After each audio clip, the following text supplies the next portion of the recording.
This is the late night news on NDTV Hindu. I'm Evelyn Matthew. These are the top stories tonight.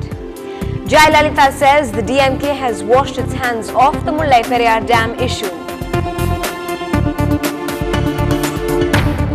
The police have confirmed that the body recovered from Porur is of CPM leader W.R. Varadarajan.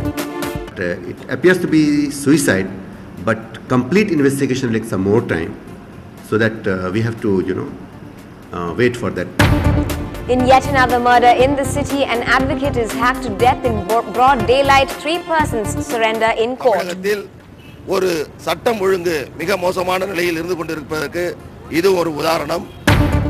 Fans celebrate as India registers the last ball win in the first ODI against South Africa in Jaipur.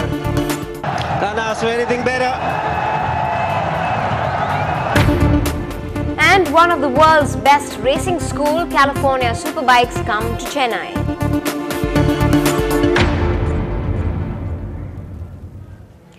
AIADMK chief Jayalalitha has condemned the DMK's decision of not sending a representative to the Supreme Court panel on Mullai Periyar Dam. She said that Chief Minister M. Karunanidhi has completely washed his hands off the issue and has betrayed the state's rights. Jaya said that it was improper to announce that Tamil Nadu will not be a part of the 5-member panel, as it was formed based on an appeal filed by the state government. She questioned that if nobody represented Tamil Nadu, who else would express the state's concerns. Meanwhile, Jayalalitha visited her party office today. She distributed welfare schemes to party workers and held discussions with the party functionaries. The city police have confirmed that the body recovered from the Porur lake is that of CPM leader W.R. Varadarajan. They said that recent fingerprints taken of W.R. Varadarajan matched that of the body. The post-mortem was earlier delayed as the doctor with the Roypeta hospital refused to conduct the autopsy yesterday. Another doctor from another hospital was called in and the doctor had performed the post-mortem. Earlier, the missing communist leader's body was identified by his wife and his sister. The police had recovered an unidentified body from the Porur lake on the 13th of February and his wife Saraswati identified it at the Roypeta mortuary last evening. Varadarajan had left suicide notes before he went missing, but whether it was a suicide or not, investigations are yet to confirm. After the forensic examination, WRV's family and the party have decided to collect his body from the mortuary at 9 tomorrow morning.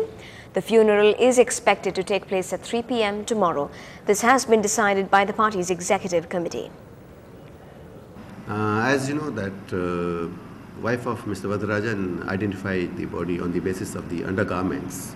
So that was the basic confirmation to start with, but we wanted to have the proper confirmation scientifically. So fingerprints were obtained and with the help of fingerprints, we got confirmed that the body belongs to Mr. Varadarajan. And what exactly now appears to be the motive for this? Is it a suicide now or?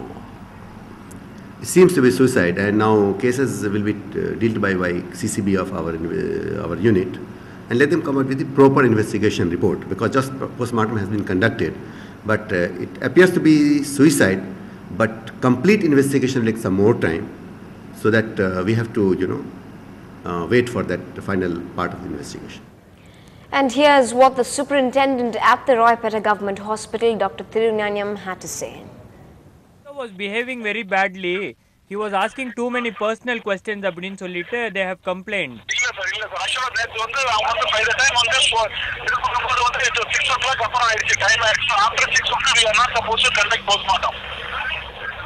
Okay, sir.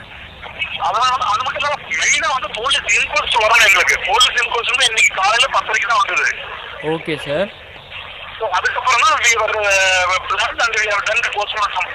But apparently Mr. Dr. Bhaskar had asked too many personal questions to W.R. Varadarajan's wife, sir. Why is that, sir? That's actually I have to because he is the forensic official. Okay, sir. Regarding that, I give my question and regarding that, I will be able to answer you tomorrow morning by 10 o'clock. Okay, sir. Are you going to take any action or are you going to initiate any inquiry into this issue, sir? If I receive any complaint, definitely I will make an